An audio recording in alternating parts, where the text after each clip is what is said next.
Think we're good. Thank you. Fantastic. Thank you. Thanks a lot. I appreciate it. Good afternoon, everybody. Welcome to the second session of the Legislative Study Committee, Regional Stormwater Utilities. You are all most welcome. I want to start by apologizing for not being with you in the room today.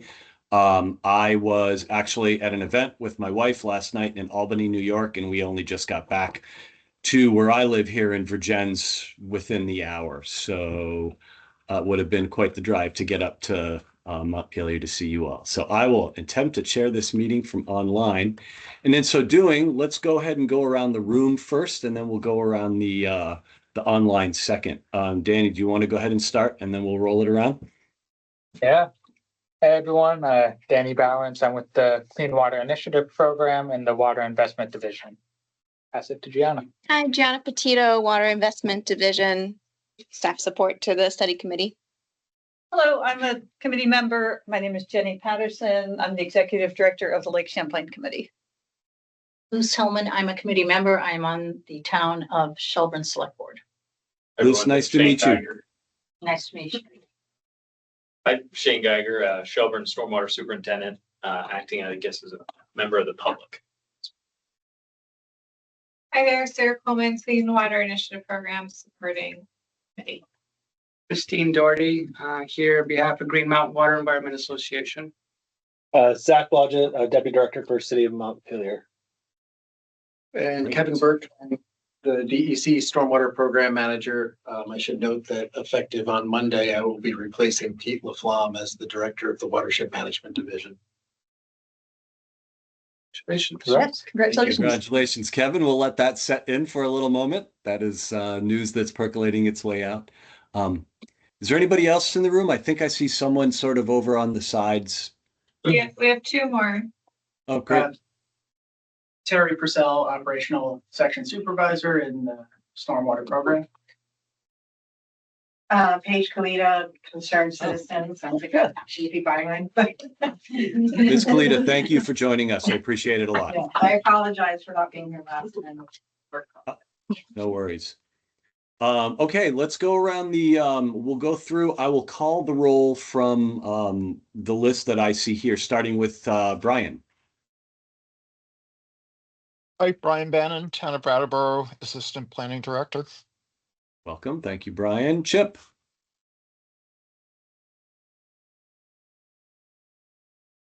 Hey, everyone. Chip Sawyer, Director of Planning and Development for the City of St. Albans. Excellent. Sarah Coleman, you are also, oh, you're right now. You don't count. You already introduced yourself. Carrie Dolan. Hi, everyone. I'm Carrie Dolan from the town of Waitsfield and representing small communities. Great. Lindsay. Lindsay Delorier from Bolton Valley Resort, representing business. Lisa Suchidi.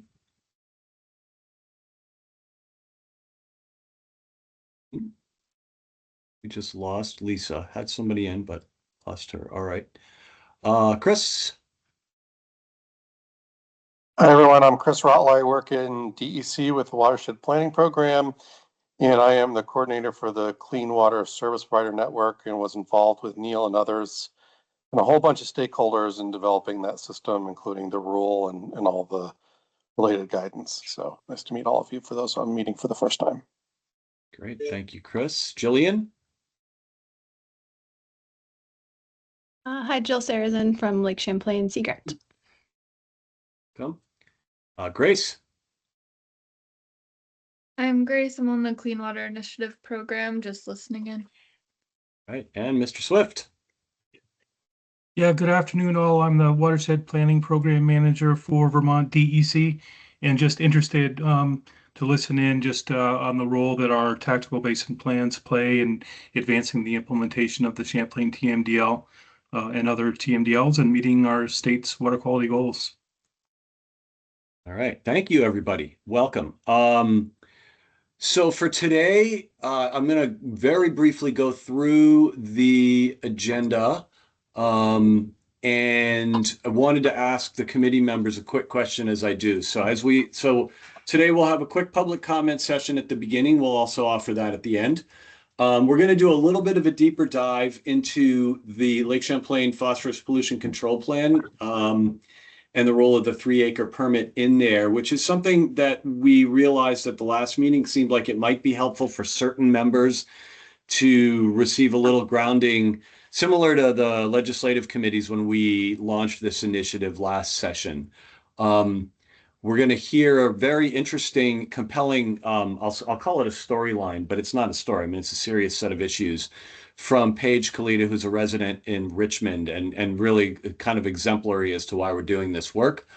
And then we'll spend some time revising our goals for the study committee and looking at our upcoming timeline, prospective outline of what a report could look like. I wanted to ask committee members, does this meet your expectations? Wanted to kind of hear what the input was, adjust a little bit on the fly, and make sure that we're meeting your all's needs for learning so that we can get going forward and doing. So just if anybody wants to offer anything in that space, all ears, but wanted to open the floor for that. Just say I appreciate it, the background. I think it's going to be really helpful. Thanks. Great. Thank you, Lindsay. Yes, Neil, this is Jenny. That sounds like a great agenda. Super.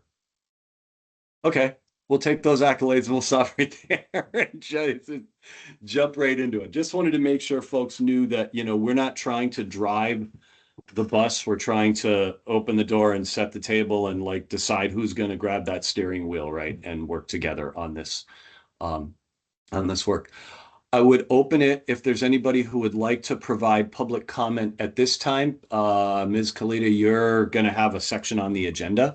So if, you know, you're welcome to say something now or just hold until that time. But are there any other public comments from anybody? There was no one that signed up for public comment, but it's open now if anyone wants to. Well, if not, that's fine. Let's go ahead and jump in and turn it over to Kevin and Danny then to expand upon some of the descriptions that they provided last time and get into a little deeper learning about the TMDL. Are you good to go, Kevin? I was, and then Teams just closed. 1 second. I was just going to. Is it helpful if I present in Teams? You sure can if you'd like. That would work too. See if it works on this end.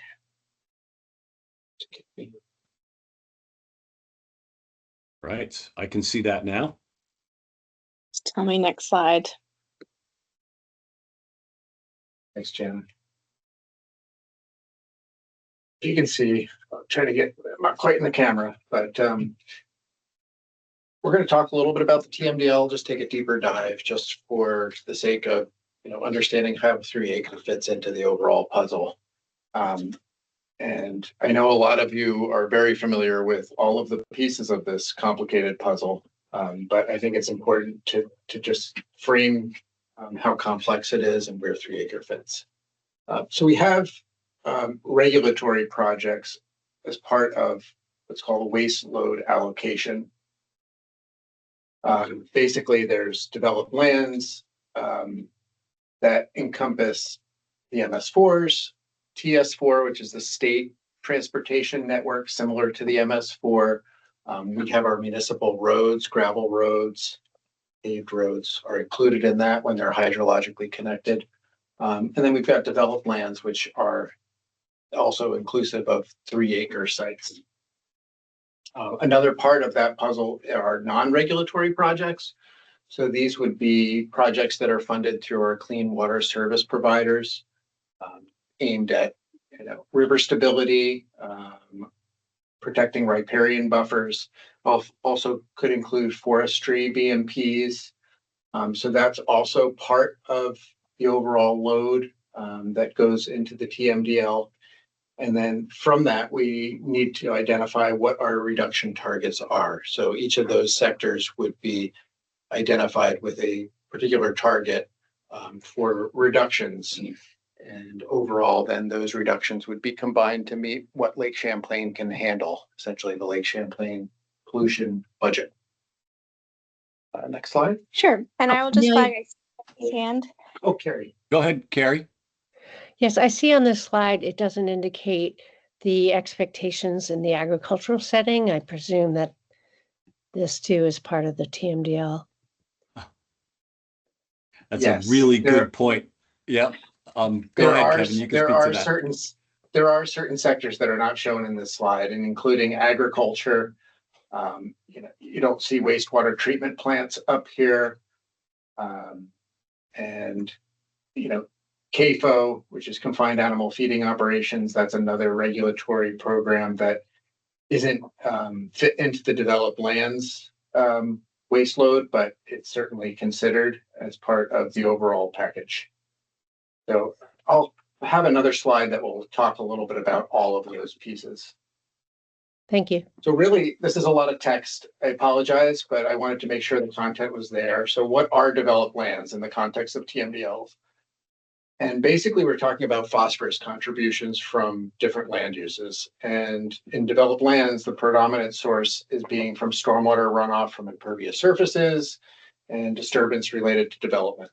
So the developed lands piece does not include the silvicultural or agricultural pieces of the pie.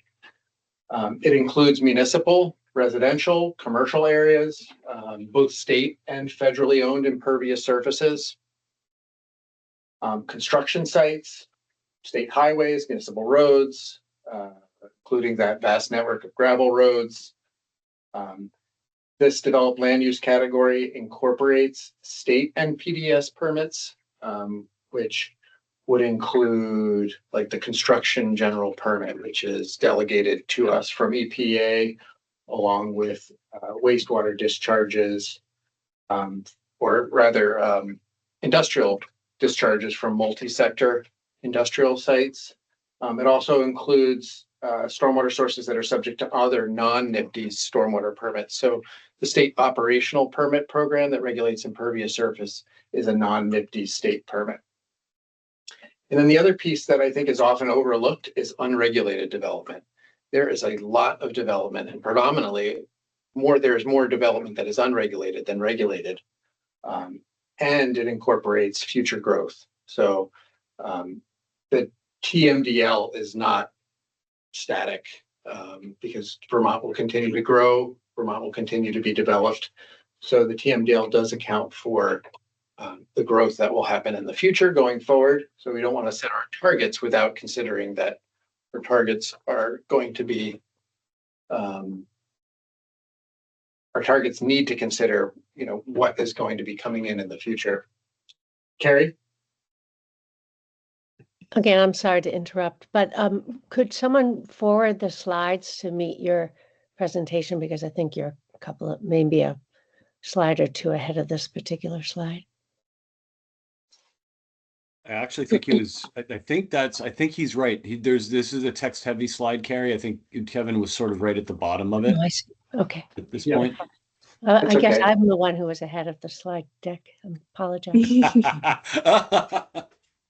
So just to finish this slide, the developed lands category is really an aggregate of all of these things.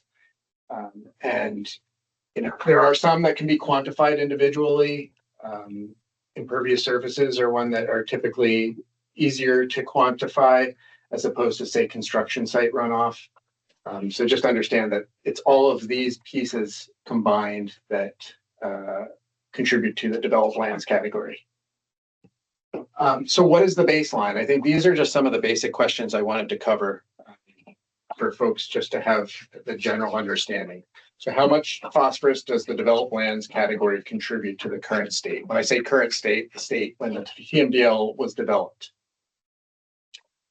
What is the phosphorus budget for the lake? So, that's exactly what it sounds like. What can the lake handle in terms of phosphorus and still be able to meet the Vermont water quality standards? And then the difference between the current state and the watershed's budget is going to get at what our target is. And how do we get there? So this will account also for future growth and the unregulated development that's contributing to the lake. So these are the sort of pie charts that are part of the TMDL, and it goes beyond developed lands. You'll see that agriculture is represented in yellow.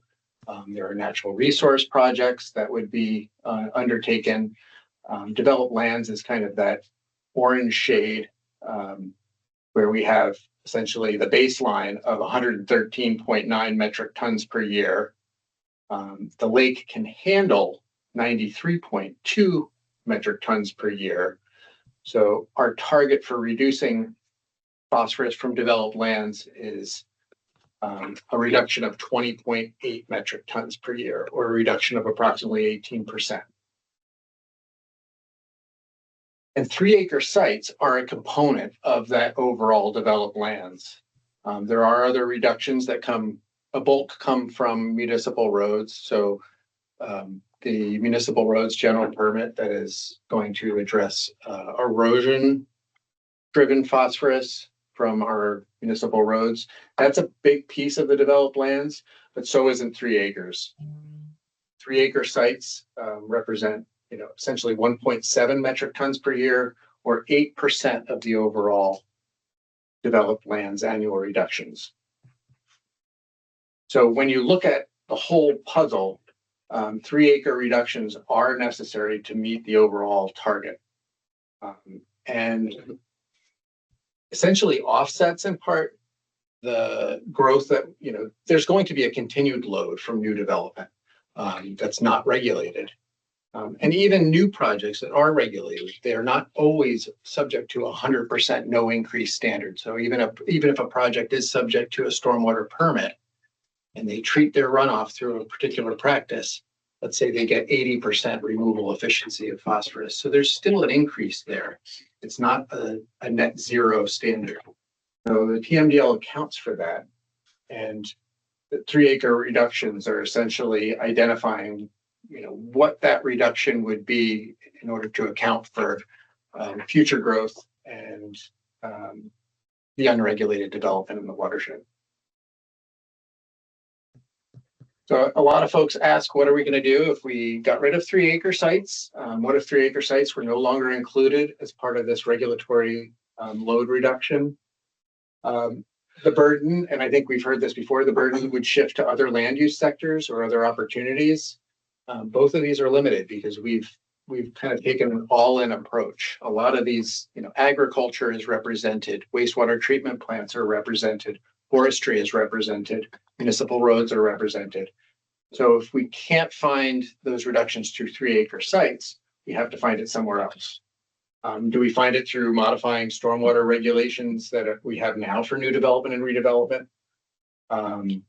That would be another option, but that would be also difficult. We can designate other discharges under the Federal Clean Water Act. There's something called residual designation authority, where you basically just tell somebody that you need a permit and you're going to reduce your phosphorus contribution.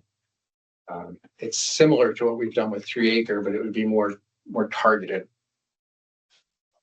The other piece of this is if we were to get rid of what was identified in the TMDL, we would forego what's called reasonable assurances. And that basically is giving EPA the confidence for us to move forward with, permitting things like new development without sort of those necessary necessary reductions that sort of go forward in parallel with future growth.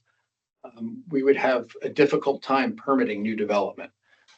And just to give you an example of this, back before the TMDL was actually approved from EPA, in order for the department to issue permits for new development, we had to hold each and every one of those projects to a net zero standard. So projects were also not having to just meet the stormwater manual, but they would actually have to find either an offset or something to make up the difference. So that's a difficult place to be. It was very challenging, and I don't think we want to challenge development anymore.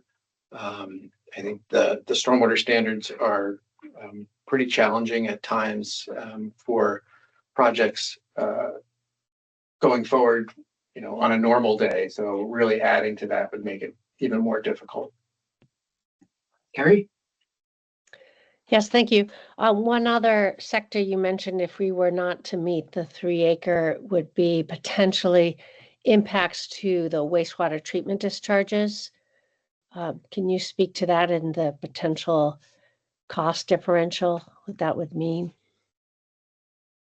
Yeah, wastewater treatment plant or treatment facility discharges, I mean, they are accounted for in the TMDL, but you don't get the same reductions that you would get at the cost of getting a similar reduction from a wastewater treatment plant would be much greater.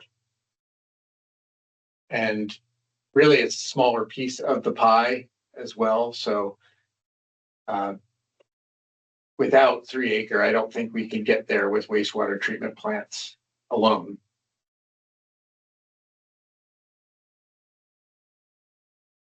Thank you.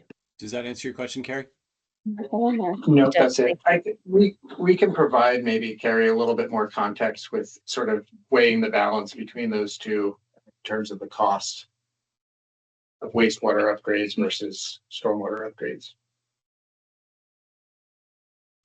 Thank you. That would be helpful. Yeah. And I'll pass this over to Danny. Yeah, thanks, Kevin.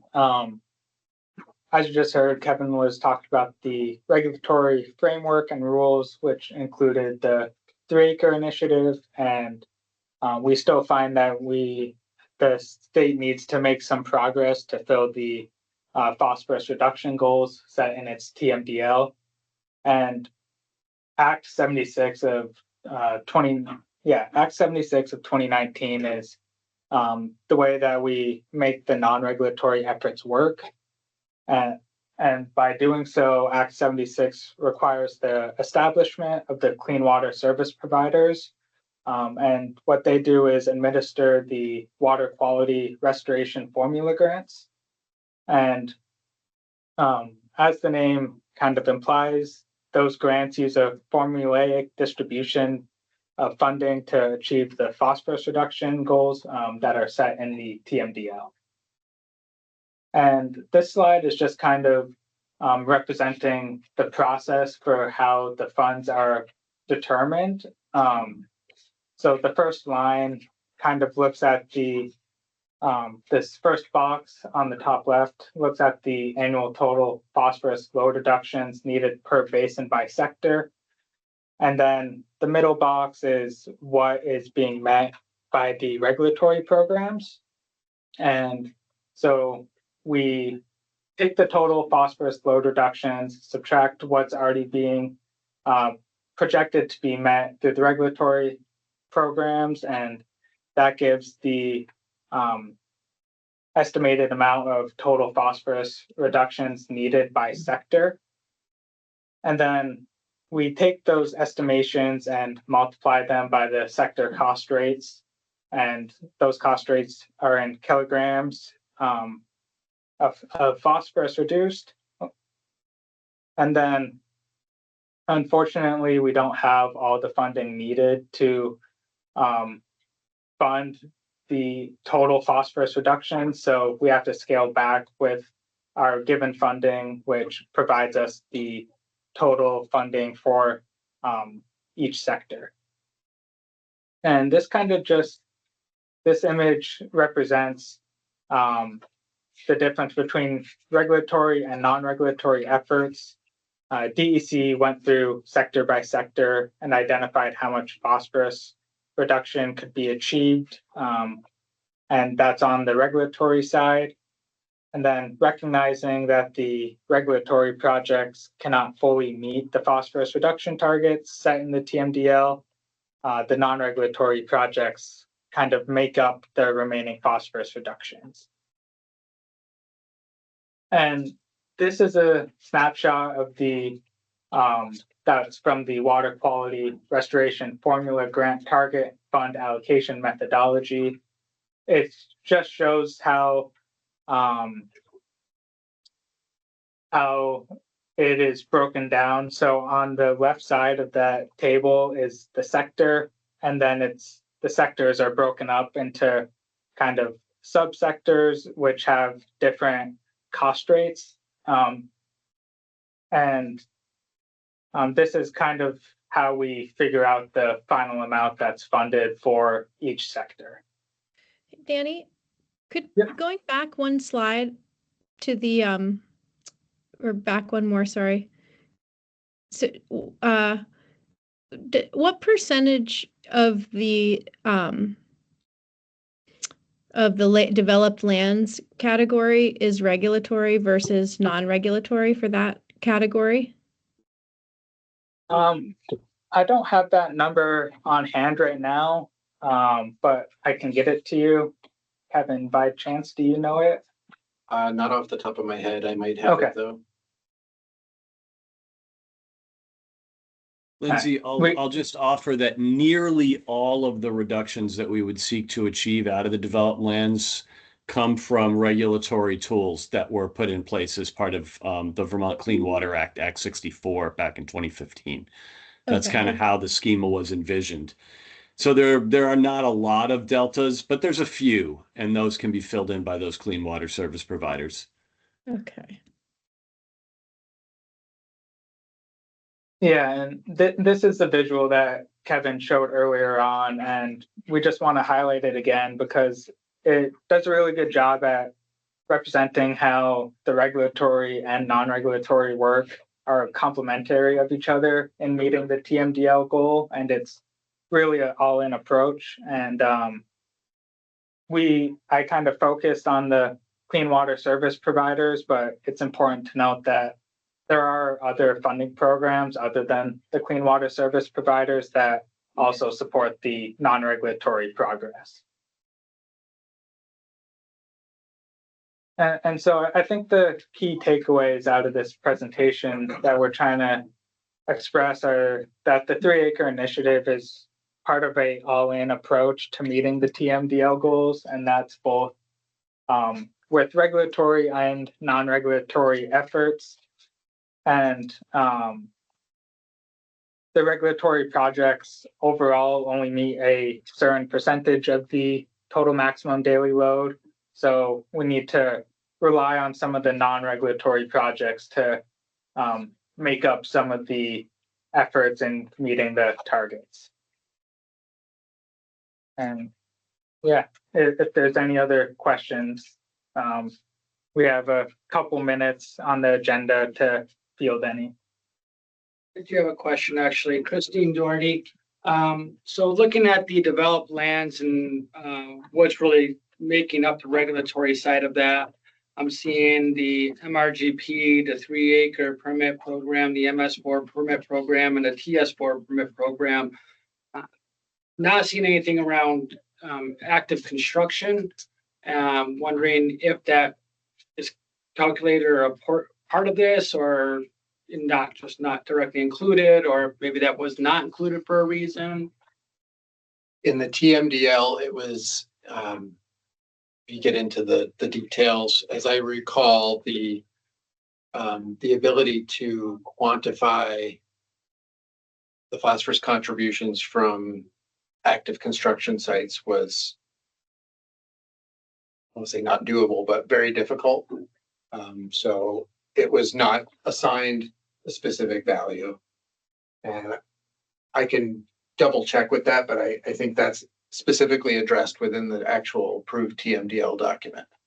Kevin, can I jump in real quickly and just ask, is it not also a function of the future growth allocation side of the TMDL on that construction piece? It might be. So for those that are not overly familiar with stormwater and construction activities, construction has one of the highest runoffs of disturbed soils. It's up there with agriculture. So I think that for this committee, if it isn't looked at, then it's something that maybe I think we should be looking at and considering and reevaluating that, because that may be an opportunity to find reductions. And I think that there's a number of values that could come out of that. From my years of experience being on active construction sites, it's a major point source for disturbed soils and carrying phosphorus and nutrient loading. So this is Jenny. If you go to slide 5, I think maybe it partially answers the question. So slide 5 is the one with the pie charts. And if you look at the bottom pie chart, so the purple area, so everything else is negative on that bottom chart. And so basically all of the other sectors are making reductions, but that purple is actually not negative. So it's basically, my understanding is that's the space that's being created so that those new projects will have an allocation to them. And I think kind of along the same lines, if you look at the overall reduction pie charts, I don't think these ones reflect it, but for wastewater treatment facilities, there's an expectation that there'll actually be an expansion, a slight expansion of the phosphorus discharges. So it's a series of offsets is my understanding, and jump in if I'm not understanding, but so I think Kevin, you were talking about it. There's a need to hit the reductions and even to go beyond the reductions so that you preserve some room for future growth. Am I understanding it correctly? I don't believe the future growth is part of the purple margin of safety. Correct. Is that correct, Neil? Is that your understanding? Yes. The margin of safety is something that is separate from sort of just the overall future growth. Okay, yeah, I was just trying to understand what the margin of safety was, and I thought it might be what Christine was. No, I think it's my takeaway from that is that they wanted to have, they basically put in this 20 metric tons a year in order in case there's, in case you don't meet them. Right, whether, we have maybe a wet season or something and you have elevated runoff and this is all modeling, right? So it is just what it is, right? Just saying, okay, we're going to take this number, reduce it, but then we're going to put another 20 metric ton on top of that just to kind of make sure that we're hitting where we need to be. Right. That's called an explicit margin of safety, which is how EPA elected to structure this particular TMDL to create the margin of safety necessary to know we'd reach it. Carrie, I've seen your hand up for a while. Let's go ahead to you. Thank you. I guess my question is in regards to the bill, the act that supported this subcommittee or this study committee. Contained in that bill talks about having the Clean Water Board make decisions regarding allocations of funds to support the developed land sector, in particular the 3-acre implementation. And so wanted to know, in recognition of the high costs of retrofitting existing developed lands, is the allocation explicit in that bill or the act adequate enough to meet those annual needs over time? And if not, how do you envision that kind of partnership with owners of developed land to potentially obviously we're looking at stormwater utilities as a model, but I also see the value of having access to the clean water funds to support this important work to meet the overall TMDL objectives. Gianna, do you want to speak to what the board is doing this year and then your determination of adequacy? Yeah, sure, Carrie.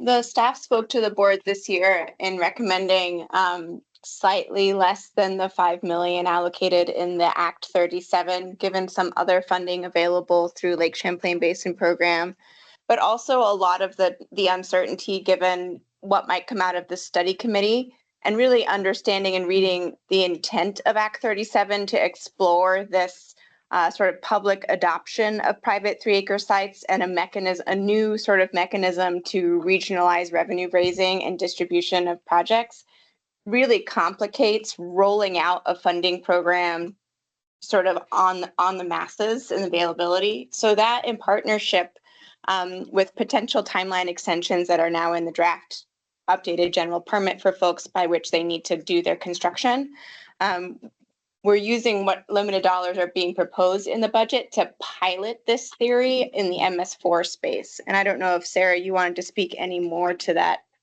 pilot or what we're exploring with the dollars available right now. Sure, I can just a little bit. I think you covered probably most of that high level, but as Gianna said, just the idea of incentivizing adoption of 3-acre sites in MS4 communities with grant dollars. So then those MS4 communities would have funding available that is proportional to the acreage of adoption, with the hope that MS4 communities would be positioned to make more cost effective and efficient investments in supporting those 3-acre sites, but ultimately working towards MS4 compliance and phosphorus reduction. And So can I follow up on that? So Christine Doherty with Green Mountain Water Environment Association. I know that during testimony around the Act 37, there was a lot of expressed concerns from MS4 communities and municipalities about too much of this effort being directed at those local communities, and that solutions moving forward needs to maybe not focus too heavily on them because they might not be adopted. And so I want to be cautious about not putting all the eggs and focus around that. Right, definitely appreciate that. And I want to make sure there's enough time for clarifying questions and then leave room for Ms. Cleetup. And also, I think this pilot is maybe not intending to put all the pressure long-term on the MS4s, but seeing the MS4 permit as maybe an akin model or structure that a regional utility might ultimately serve in terms of like, let's get some obligations assigned and then where can we find the solution, and seeing what we can learn and how to fund in that structure. I definitely appreciate that concern and certainly heard it over the legislative session. But to continue to move forward in that direction with piloting with the MS4s, even though you're hearing from your stakeholders that this is not something that they want to support, comes across as being dismissive. Well, Christine, I mean, if I could offer, maybe not every municipality is presenting in the same light. So I agree. we're trying to react to all comers. I understand that, Neil, but we need to find balance. And there needs to be more. We're here for the study group to come up with ideas. And if what I'm hearing is that the pilot is focused around MS4s, I'm saying that it maybe should be a little bit more broad and not just in a single track. So, yeah. Sorry, no, that's okay. Yeah. And you may be heading that direction. I have to flag that for all my members. I think you need to make having money available for MS4s great. MS4s that have the staffing and the capability and the capacities to pursue those grants, I think do. I know a lot of communities do. I know there is a lot of grant money that's already available and it's appreciated. And I think communities do a lot with it already. Just want to, so want to make sure the voices, the stakeholders are being taken into consideration and their voices are being heard too. Thank you.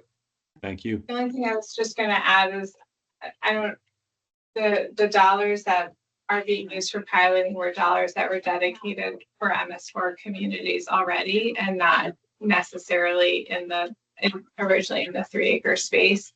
And knowing that the overlap and convergence of the 3-acre and the regulated MS4 communities saw this as an opportunity given the conversation that's happening in the Act 37 space, but appreciate like there's the limited resources and the real needs of communities. But we're hopeful that we can learn some lessons and that it is a limited universe of dollars. And so the potential for adoption of incentivizing a significant number of sites is probably limited, to be honest.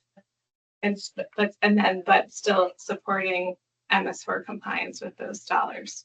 And there's programs already set up right now that'll give through the state, by the state directly, working with contractors, subcontract engineers, so that HOAs can directly work with those contractors or those engineering firms to go through design and go through the construction. And that program to date seems to have been pretty successful, if I'm not mistaken.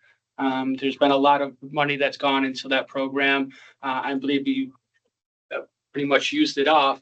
So that would suggest that there was a lot of adoption and a lot of participation. And I think that taking into consideration the success of that, finding ways to put more money into that, maybe something that should be considered as well to bring that balance back, right? So that you have not just leaning on MS4s, but you're also allowing HOAs, continue to give them the opportunities and financial resources that they need for communities that don't have the resources to take on this burden or, for whatever reason, choose not to participate. Yeah, and I think that would be important to capture in the report too, that we're exploring a regional utility, and that may not be the solution for all sites, and finding ways to support whether they choose to partner and move in that adoption space or not. Very important to capture and make opportunities for them on both sides. All right, let Thank me you. jump back in if I could. Carrie, your hand is up, and then just after you want to just check if there's any other questions, so that we can move forward to the next agenda item. May I speak? Yeah, no, please. Oh, Yeah, okay. you're Okay. sorry about that. I thought you opened it up to the floor generally, but I appreciate this response to this conversation because I had asked the question with that in mind, making sure, as what Christian had pointed out, a need to be thinking about, in addition to those municipalities that have known for many years that they are part of that MS4 community and have responsibilities and have the resources, staff, and ongoing work to address the stormwater runoff issues pertaining to the MS4 permits. There are communities, smaller communities, that they too are part of the TMDL process here and have responsibility to meet their obligations in addressing those parking lots or those locations that trigger that 3-acre permit, but they're smaller communities without those similar resources. So keeping that in mind, and I appreciate you pointing it out that should be a focus of this report, but I just wanted to underscore the what was behind my initial question. And I appreciate Christian Doherty mentioning, at least as an example, the HOAs. But even some of the smaller communities don't even have HOAs, and yet they have locations that trigger the 3-acre permit. So I wanted to just underscore the need for resources to help support that subset of those falling within these TMDL obligations. That's like a perfect segue to Ms. Kalita's discussion. So are there any other kind of burning questions on the presentation, or should we jump to the next agenda item? There's one comment. Just one comment regarding MS4. Our town has an MS4, but we also have many people who did not have an HOA who are part of the 3-acre rule. So it isn't just small communities. It is an issue. People, I think we're about to hear it, who purchase their homes with no desire to be part of an HOA. Great. Very good. Okay, you can see me now. We see some good-looking All right. kids. I just wanted to start off and break the ice a little because I'm very nervous. I'm not a public speaker. Please, can I just say, I really appreciated your testimony and wanted to make sure that we set the table for you to have this discussion page. You're most welcome here. Thank you. And thank you all for having me. I really appreciate it. So this is my family, my husband, my 2 kids, and I. Tim and I met at UVM, got married, and decided to make Vermont our home. And my 2 kids, here they are. One of them's very tall. And my husband is, I would like to say, a little bit of a celebrity, local celebrity. If you had followed any of the soccer this past year, that's him on the left.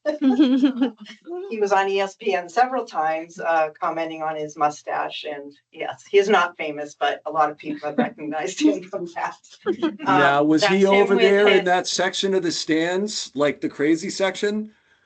That's him on the left with the fake mustache. All right, that's a big guy. Yeah, that's a whole group of 1989 UVM soccer players that made it as far as to the 8th round. I'm sorry, the final 8 and the NCAA, and that was the farthest the team had ever gone until this past year. So they all went down and cheered the team on. And then for a little, this is our dog, who has an amazing skill of eating through pizza boxes and hiding all the evidence. Okay, so why am I here? So I live in Richmond in a neighborhood that was started in the 1980s. It's been built over several years. And actually is still building some new sections. I think the last home went in over the past winter. Let me see if I can scroll in a little here. So this is a big overview of the area. The green area is the Southview neighborhood. The orange is what's called Mary Drive. The blue is Hidden Pines, and the purple is Sadler Meadow. So at one point last year, August 2024, quite a few of us received a letter that we were in a 3-acre site. Since then, it's been carved down to just the pink line. And if any of you know Richmond, this is on the uphill side of the highway. All goes uphill. So the green circled area of the Southview neighborhood, the part that is not in the 3-acre area is uphill of us. Their water flows to us, and we've been told we need to accommodate for their water. So needless to say, that's a bit frustrating that you have only part of the neighborhood that has to do this. The reasons that we've been told on this about this is because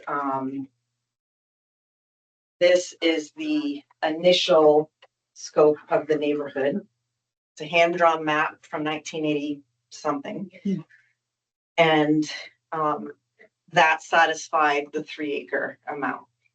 So we literally have homes next to each other that some are in and some are out. Now, my understanding why the ANR, and I really support the work you all do. You do very important things, and I'm all for clean water, clean air, all those things. But the 3-acre sites, I mean, to me, it's all about impervious surface, and every home has impervious surface. So 3-acre sites are sites that have a legal hook for them to make us comply. We do not have an HOA. I have neighbors that received this letter literally 2 days after they bought their home. This is the letter we got. Sorry, I'm going too fast here. Had a lot of scary language in it. Failure to comply, we can put liens on your home, you can have an encumbered property, you might not be able to sell it, all those kinds of things. Now, none of us knew anything about this. We received this in August of 2024. There's another neighborhood in Richmond. There's only 2 neighborhoods that are part of this, and then there's a mobile home park, which, from my understanding, gets a big pile of money to do this that we don't have access to, and I support that. The other neighborhood has an HOA, so they've been working on this for 5 years or so. The issue that this created for us, because we didn't know anything about this, is that we're behind on this.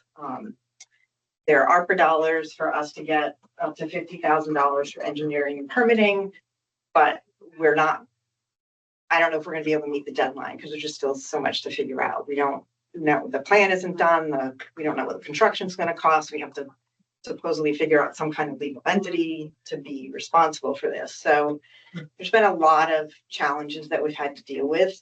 A little bit of the history is the town of Richmond has known about this, obviously, probably since 2020. They started working on this. And in 2023, at a select board meeting, the select board, her advice of the town attorney, abandoned the NOI because they said that the attorney for the town of Richmond said, you don't want to be the only one on the permit because you'll be responsible for the costs, and they don't feel that's fair to all taxpayers in Richmond. So this happened in 2023. None of us knew about it. 2024, we get this letter and we start jumping on this and trying to do something.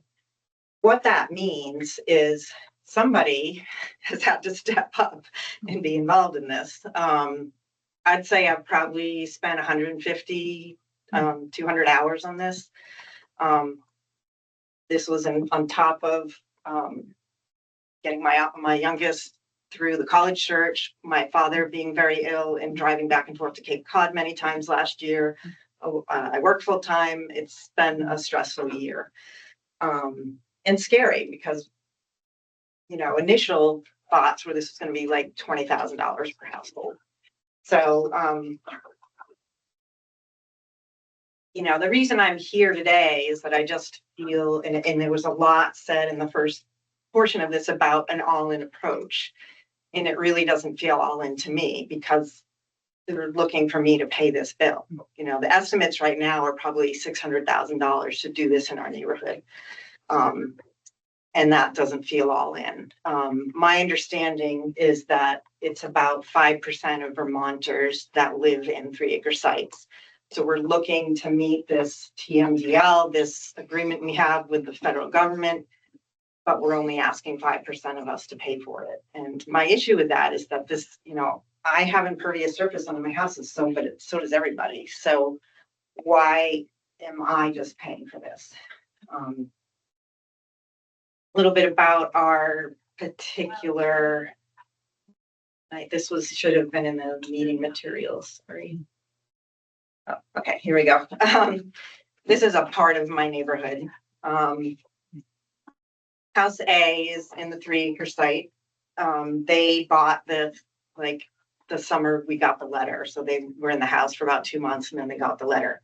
House B is not. They're literally next door to each other. The reason for this is House B was not on that original hand-drawn map, that lot. They can't get to their house without using these roads. But they have no responsibility for this permit. So House A has to go to select board meetings, learn about all of this, worry about it. House B has no responsibility at all for this. And there are other examples of that within our neighborhood. There are 3 sort of random houses that are not part of it. Other map. So the top left, that little green spot is that house that's not in it, House B. When you come into the neighborhood, the first 2 blue greenish areas, those lots are not in it.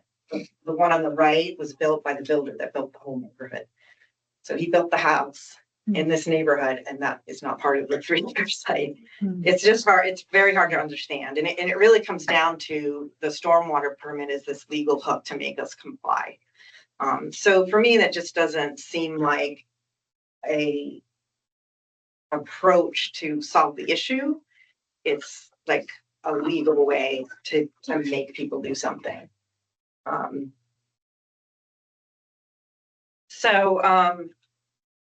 Our permit, as I said, in 2023, the town abandoned it. We got this letter in 2024. We started work on it again. The town hired an engineering firm, never put it out to bid. They've got the plan almost done, but over the summer, the town abandoned the work again. So our permits, the work on our permit has stopped. We probably will lose the grant funds. They did extend the deadline, but I don't know if we can get a legal entity made by that point. Who's going to do that? There's just so many unknowns for us. The engineering cost, ours is over $40,000 at this point, and we can only get $30,000 reimbursed. The other neighborhood in Richmond, their engineering is $17,000, which to me is very frustrating because I'm expected to pay for this, but I have no control over it because the town decided who to hire. And that engineering firm, I think, is just really busy and they just demand a lot more money, so it's gonna cost us more. So at this point, we're still working with the town.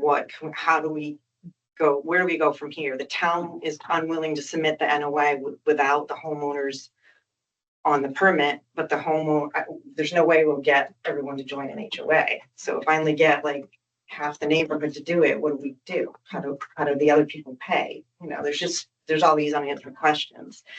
And my understanding is there's supposed to be a guideline out, but not till 2027 on how to do this. But we'll miss the deadline if we wait for that. So really, you know, for us to get that carrot of the $50,000, we kind of have to jump in and take a risk. We'd have to vote to make a special tax assessment district or HOA or something like that, but we don't even have the engineering, you know, construction costs at the point. So I don't want to vote to join something when I don't even know what it's going to cost. You know, we're just behind the 8 ball because we never got a letter.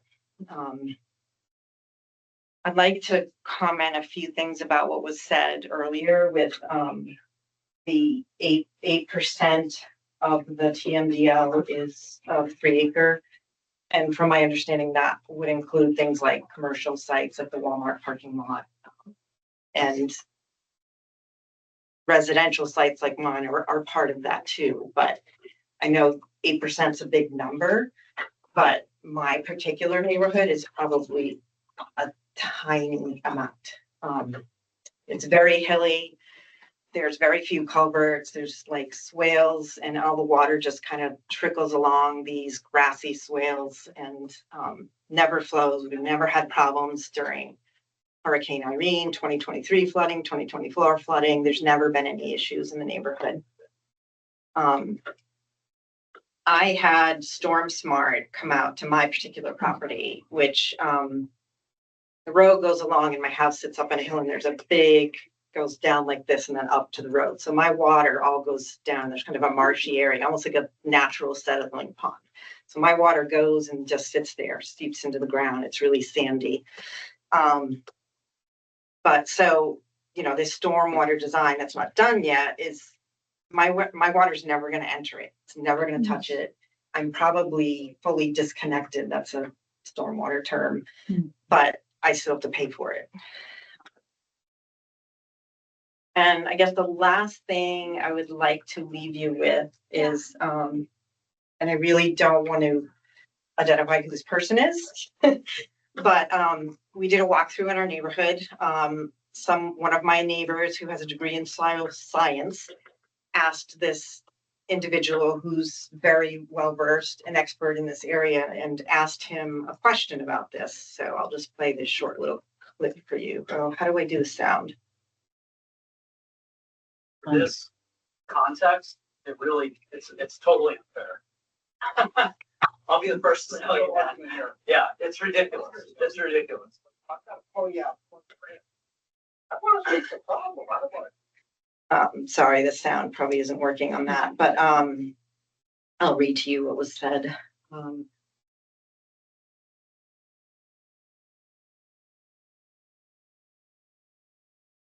the question was, this is from the guy with the degree in soil science. Do you feel we're being pushed in a direction that makes no sense based on phosphorus? And he said the state's premise within a site like this is that phosphorus is within the road sand and any other debris material that's collecting on the impervious surface and being washed off. It's a very, very minor amount of phosphorus. Honestly, this whole rule for this context is totally unfair. I'll be the first to say it. It's ridiculous. So, you know, what do I hope will happen? I understand that there's, and I have no experience in this area, but that there's a lot of complexities to this, and that, you know, there's a lawsuit that we got sued, the state has to comply with, but it's really hard that my hard-earned money might be spent on something that's really not going to make an impact. I would rather it, if I have to do it, have it make an impact. And if you can't repeal the 3 acre, then everybody should be paying for it. It shouldn't just be on the burden of people that live in 3 acre sites, because as you see, we have houses next door to each other with really no difference, but one has to pay and one doesn't. So That's what I'm hoping. Thank you. Thank you. I have a question. Go ahead. How much of the TMDL is specific from just all impervious surfaces, not just 3-acre sites? So Like the how much total is de- developed? Just impervious surfaces, right? So developed land, I guess. Well, it was On the, So you have the waste load allocation for developed lands is 93.2, and the baseline is 113 metric tons per year. So developed lands has to reduce by 20.8 or 18%. But in comparison to every other sector, I'm looking at just the pie charts. Is that your question, Zach? Yeah, I'm just to your point, right? Like we look at 3-acre spots, right? But 2.95 acres might not be regulated, but they're contributing some sort of phosphorus to the lake. So I'm just curious on like, is that just represented under either MS4 or municipal roads general permit if it's not 3-acre? Or it's unregulated, Zach. Okay. I can answer about what happened in my neighborhood. So it was built over phases, and that section that I showed, the upper part of it was built right after me, like 2 years after me. At the time, that was around 2001. They were not required to have a stormwater permit. It's 1.98 impervious surface. And that's before people have done additions and things like that. So that small section did not require a stormwater permit at the time. So they don't have to come up to current standards, but my portion does. Yeah, so we have a very similar circumstance in Montpelier where 2 condo associations, one is being regulated, one is not. Right. The one that's being regulated is MAD. The one that's not being regulated is hiding, right? And but the reality is they are both essentially contributing the same amount of phosphorus to the lake, right? So like, how can we make this more equitable so that this side is paying and this side is paying and that it's distributed? I mean, we were looking at developing a stormwater utility in Montpelier, and I won't go into why we haven't crossed that threshold yet, but the reality is it's like, where do you draw that line and why is it 3 acres and why is it not a portion of all impervious areas? So we asked this question and it was explained to us that in order to meet the TMDL, the ANR looked at how they could do it. And they looked at old stormwater permits. And so they said if they did 2 acres of impervious surface, they would get too much. If they did 4, they wouldn't get enough, or vice versa, whatever that is. 3 acres was the sweet spot. So if that TMDL were different, we might be at 2 acres. And although I don't necessarily agree with the approach, like if that's what has to, and I certainly have no experience in this, but if that has to be the approach, then I don't think it's reasonable to just make the people that live in those pay for it. It should be distributed among everybody within the Lake Champlain and Medford Magog basins, because we're all contributing to it. I would Yeah, something that you said, Paige, really resonated with me, that, it's being called an all-in strategy, but it doesn't feel very all-in when the finger is pointing at you specifically. And, I'll just say that is how it also feels, frankly, as a small business who's also falling under this. And, you talk about, $20,000 per homeowner. Well, our bill is much, much higher, as you might imagine, and it's one payer, and it's a business and not an individual, but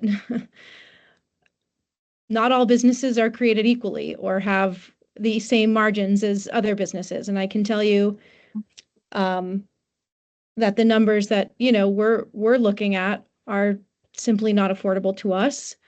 So I really relate to what you're saying. And from what from what I understand, this 3 acre was kind of like the last mile to try to just get the last bit, like all the low hanging fruit was kind of plucked. I think we established in the last meeting that this is a very expensive part of the solution per pound or however you guys measure it. And it also is arbitrary, and essentially, and it's unfunded. We talked about $200 million being the sort of low end projected estimate, likely very much more in the last meeting, and no funding. And so who's funding it? It's Bolton Valley and it's Page.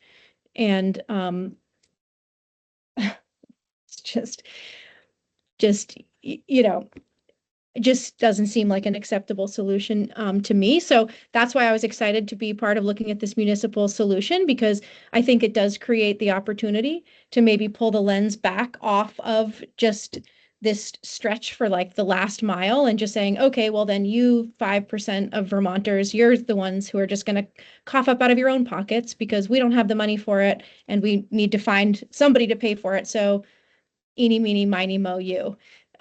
Just doesn't seem like a way to legislate, frankly. So, I think we should, if these regional stormwater community committees or entities are a way to look at that and to create equality and to look holistically at a larger area rather than arbitrarily finding areas that are 3 acres, then I think we should, whatever, what the representative who was on the committee last time said that was the point, was to look for a way to replace this 3 acre. I hope we will come up with a better solution, frankly. And I think Paige's, your story is really compelling. Thank you.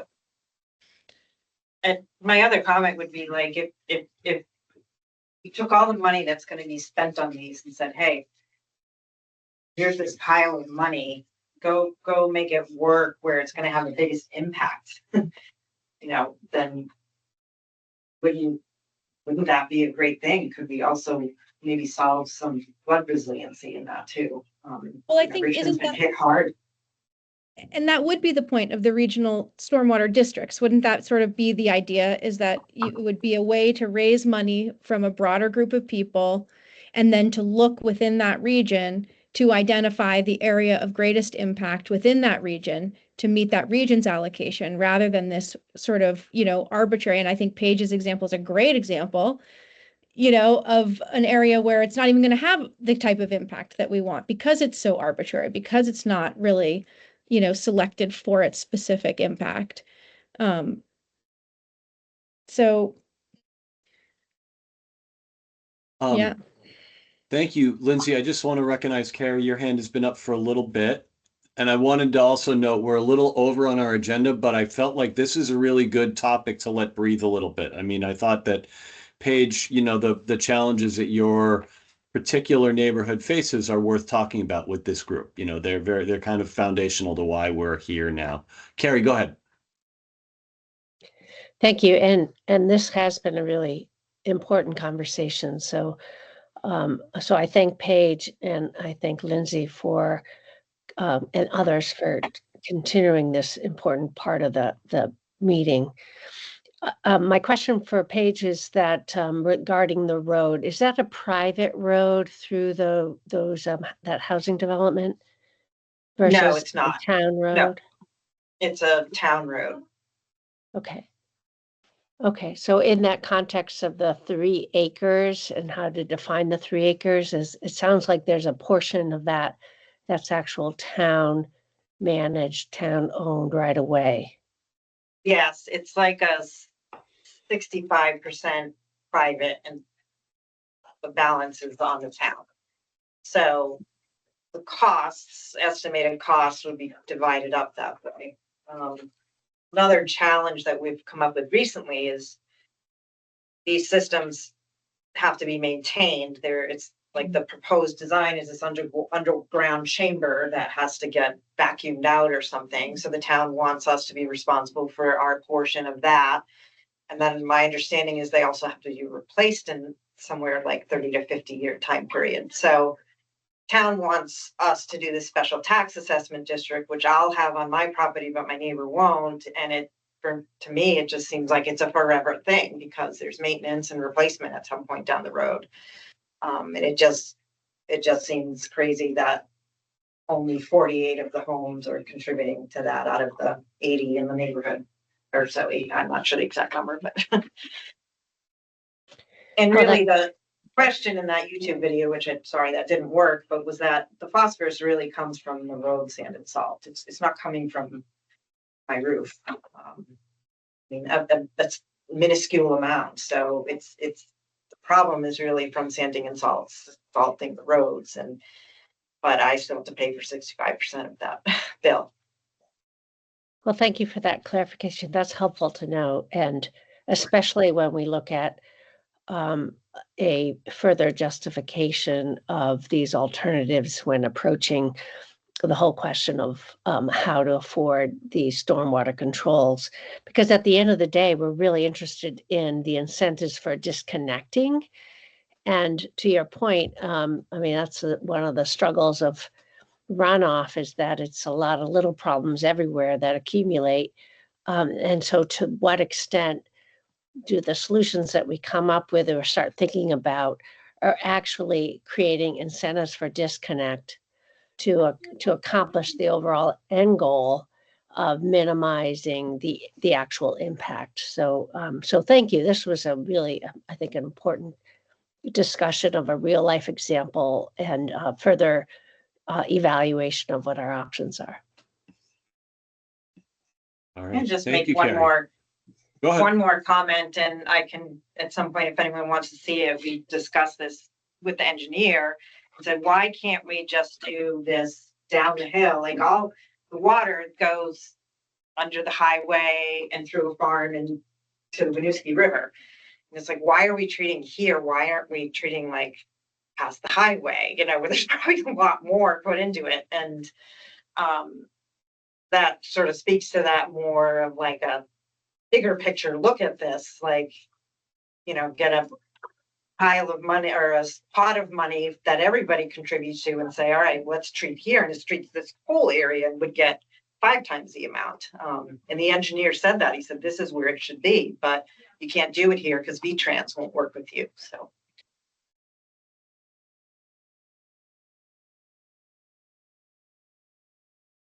Quick question. Hey, sorry, Neil, this is Jenny. No, go ahead, Jenny. Thank you for bringing your story. It's really, I agree with Carrie. It's so helpful to hear Thank you for having of me. exactly how this works. And just one question I had about your story is, what was the funding source for the grants that you cannot use because you won't have a legal entity in time? So there was a bunch of ARPA money put into different programs for this. There's 3-acre sites can apply, and we did apply for this and we're awarded the grant, but we might not actually get the grant if we can't get everything in time. So it's $20,000 for the permit to be processed and $30,000 for engineering. That's what's available to 3-acre sites. Then my understanding is there's also there's the Green School Initiative, which paid for this for all the schools, which great. But that protected all taxpayers from this cost. And then the manufactured home communities. So I believe they can get up to $250,000 and theirs can go towards construction. So our site, because I don't live in South Burlington, which has a stormwater utility, you know, if we want it, there are grants out there, I think that you can apply for. I don't know how to apply for grants. So, you know, and nobody in the town of Richmond, they don't have time for that. So the inequity between where you live and how this affects you. So if I lived in South Burlington, and I spoke with someone at South Burlington that, you know, they have a team of people and they get these grants and that reduces costs for their homeowners. So the inequity based on what lot I live in, what town I live in around the state is big. No, that's really helpful for me to understand, because I know with ARPA, that's a hard date. I mean, that's federal money. It ends. So no matter what, it can't continue after that date. But one of the things that struck me in learning more about the situation is how successful the Green Schools Initiative has been, and that did use ARPA money. And I think one of the things that contributed to the success of it is that you're dealing with an entity, a school, whatever administrative unit that has a structure that can accept the funds. And that really is one of the differences, and one of the things for this committee to think about is how can there be funding that gets to entities or non-entities in an efficient and cost-effective way. I do have one follow-up question. Sure. Is there currently a stormwater treatment practice that your community, your road goes to? Yes, and my understanding was so we're what's called an orphan site, and there was a stormwater permit initially when the neighborhood was built, and then there was some orphan program, and the town did receive some money and did some work. But there is no like settling pond or anything like that. That's what I'm trying to ask. So there's nothing. If there's a piece of land where there's a pond or something that's publicly owned, So not privately in, owned? so not in my part of the neighborhood, the newest section, which they literally just like finished the last house this year. That's like phase 7, and all these phases are the same Act 250 permit. So that phase falls under the current rules, and they built a settling pond. Right. But only about a third of the neighborhood, it goes uphill, and the pond's at the top of the hill, so only like a third of the neighborhood drains into it. The rest of the water comes to us. But there is that one stormwater system there in that one section. I appreciate that. And the reason why I bring that up is because one of the challenges as municipalities have with the idea of taking over responsibility is we don't often own lands at the, where this water could go to. So, yes, there's ways that I think municipalities can provide support. I think stormwater utilities can provide support for bringing money to the communities, but that's not going to get the land. And what's one of the disadvantages that I think these homeowners are having is who do you burden, whose property do you take and put the stormwater treatment practice on it? I think one of the asks was to look at other options for being able to meet this 1.7 metric tons a year for reducing phosphorus.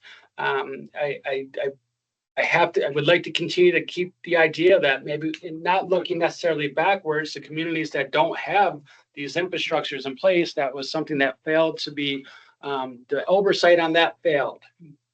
It sucks. We missed that opportunity, but we can't go back and take people's property. I mean, that's where people, I understand, get really upset. And rightfully so, right? The cost, the taking of the land, everything. But I guess I just encourage, as we talk about stormwater utilities and municipalities, they don't necessarily own land. So how do you get the land in their hands to be able to do the treatments?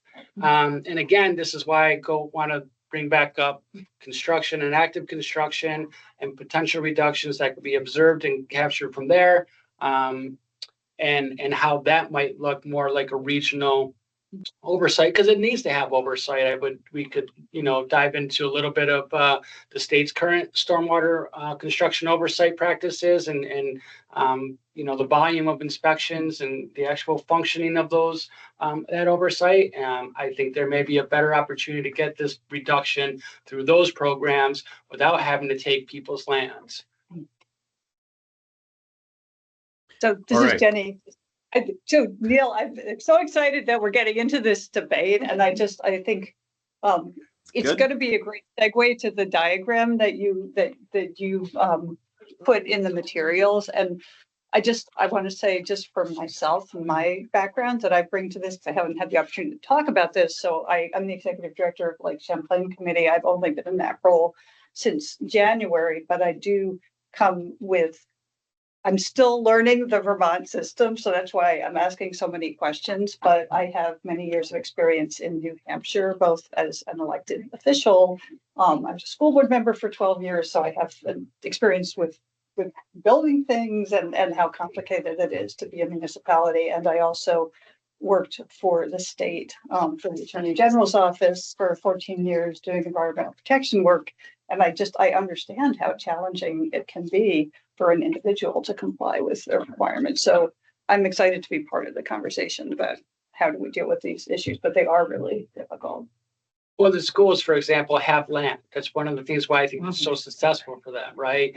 Your mobile home state communities, those are often commonly owned or singly owned by a private entity, and you have leasees, and then your HOAs typically have shared common space. So I think all of those communities, or all those different groups have, although still a major financial burden, I think have a path forward where there may be a place to place these treatment practices. I think Paige's situation, which is not unique, is probably needs to get addressed as well. And I think, how do we, if we're going to say that they have to do it, then who's going to do it? And handing it to the municipalities isn't going to resolve the fact that there's no public land or commonly owned land for this water to be discharged to.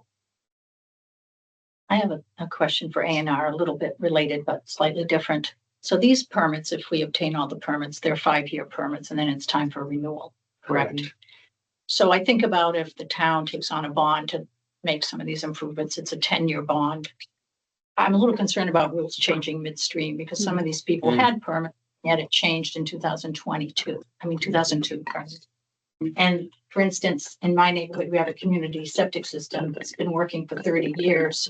We haven't had to upgrade it to today's standards, which are very different. But when it fails, we obviously will have. So I'm concerned about people taking out a lot of money and then finding out in 5 years, hey, we've changed our plan. EPA is going to give us a different directive. Is that a possibility, or are we good for 20 years if we spend $200 million, or do we even know? I think there would be some level of certainty that we wouldn't reach back and say you need to change again. I mean, there are, for example, there's hundreds of permits that were designed to the 2002 Stormwater Management Manual. That manual changed in 2017. The standards are a little bit different, very similar, but a little bit different. Those sites are essentially, they maintain under that existing design. They're not asked to be required to retrofit. There are old stormwater permits that really didn't have any type of treatment system, and that would be the case for something like the Southview neighborhood, where it was just catch basins and drainage infrastructure to get the water off and out as quickly as possible. But I wouldn't expect there to be a shift or going back to them in 10 years or 20 years and saying you've got to change. I mean, there's no, of course, guarantee, but I think we would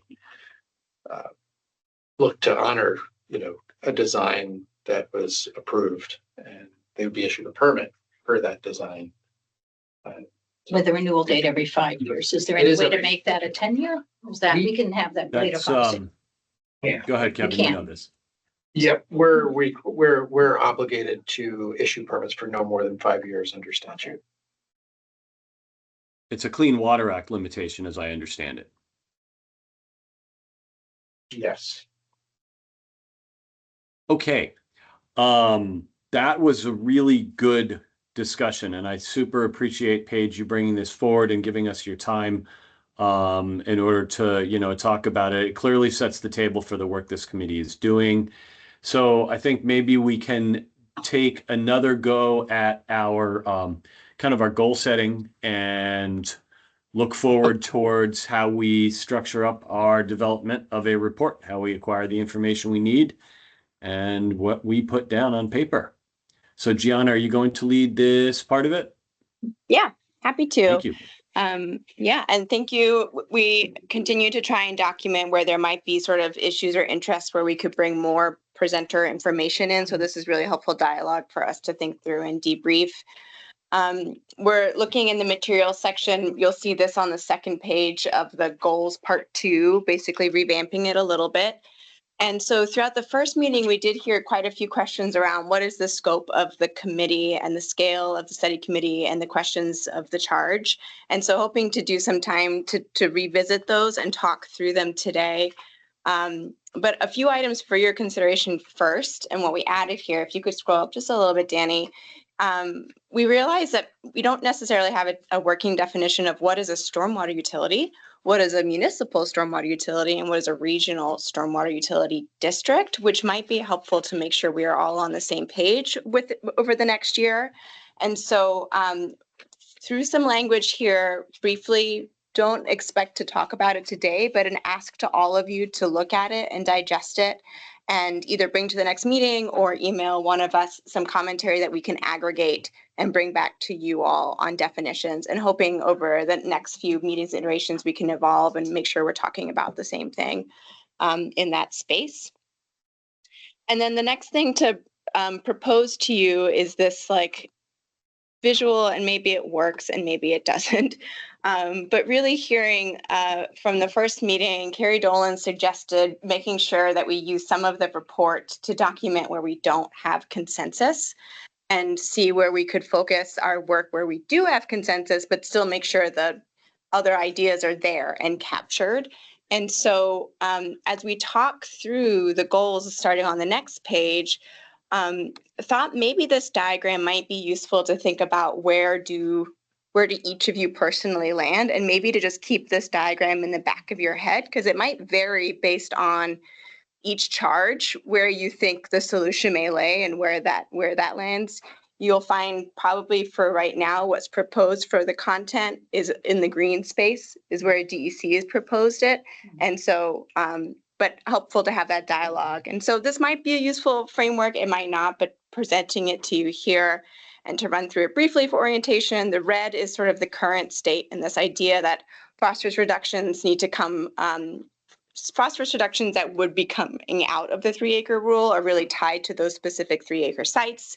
They're expected mostly to find on-site solutions with some really limited off-site solution opportunities. The next scale up is asking whether regional stormwater utilities can help achieve what otherwise would have been reduced through the 3-acre rule, but anywhere within the district boundaries, provided we can find that common land, the landowner. So looking at the study from that scale. Then the orange is asking questions about whether the regional stormwater utility can take on phosphorus reductions from all developed lands obligations within the district boundaries. And really then that expands to other permit obligations that might be part and parcel of their area. And then the blue might be taking that step further and asking whether regional stormwater utilities can take on the full TMDL target reduction within their district boundaries, both waste load allocation and load allocation. And that would include the reductions coming from that non-regulatory kind of natural resourcey area. And so again, like this may or may not be a useful way to think about it, but wanted to present it to you because there may be places where we can really find a lot of consensus at scale and dig in there, but make sure we capture the other ideas too. So I'm going to move to the goals now, although I welcome well, let's just comments on that, Gianna, before we move off that, because that's a really nice way of organizing thoughts. This is Jenny. Gianna, I really loved this visual, and when I was preparing for the meeting, I found it really helpful in terms of thinking about what do we want to do. And this is exactly the kind of conversation that I was hoping that we would be having at the last meeting, because I think kind of the timeline that you've created, it kind of marches through the statute, but it doesn't have the idea of a vision of like, where are we trying to go? And I think even in the conversation that we've had today, thinking about where we land on this visual, I think it's really helpful, because I think, Christine, what you were saying about the pilots and the MS4 communities, and because for me, when I first looked at this, I said, well, the orange would be really great, because you don't have to come up with a willing landowner. You can look more broadly, you can look more on a watershed basis. You're not just kind of bound by exactly what the 3-acre current delineation is, and yet you're still achieving reductions. Because I think for me, my main focus is how can we get those reductions? How can we stay on target for the reductions in the TMDL? And the idea that we could have kind of a different way, kind of more watershed based way of doing it would be great. at the same time, the questions that I came up with were really the ones that Paige you presented for us, which is, you know, mandatory versus voluntary. What do you do when there's no entity? How can you create incentives through funding, if possible, for a municipality or some other existing entity to step up? But how do you do that in a timely way where you get the reductions? And for me, again, looking at the Green Schools Initiative, what was great about it is how quickly it was able to get reductions in place. And even if we as a committee come up with a great solution, if it requires the creation of new entities, or if it requires kind of further mandatoriness than aimed at municipalities as opposed to homeowners, all of that just takes a lot longer time, and it inevitably engages in policy discussions. So where's that sweet spot of money that's going to cost-effective programs, where you don't have to have as much of a conversation maybe about forcing it, where there's an actual incentive to make the changes. Okay. Thank you. I appreciate. Gary's hand was up, Christine. Okay, thank you. Oh, thank you. I'll be brief. That was really helpful, Jenny. And we did mention at our last meeting what are some of the issues that the state has been wrestling with for years with respect to the blue circle, and that pertains to the whole issues surrounding trading between sectors, regulatory, non-regulatory, the potential concern that you're creating hotspots of pollution, because you want to make sure where you're getting the reductions in one sector is benefiting those in that sector or in that community or region or district. And I know there's been a number of evaluations in that B sector, let alone as you described earlier today, the expectations of achieving phosphorus reductions using non-regulatory natural resource sector generally. So I just wanted to put that in context. I think the what's in the other colors seem to make sense in the context of this report and the timeline that's in front of us. Thank you. Christine.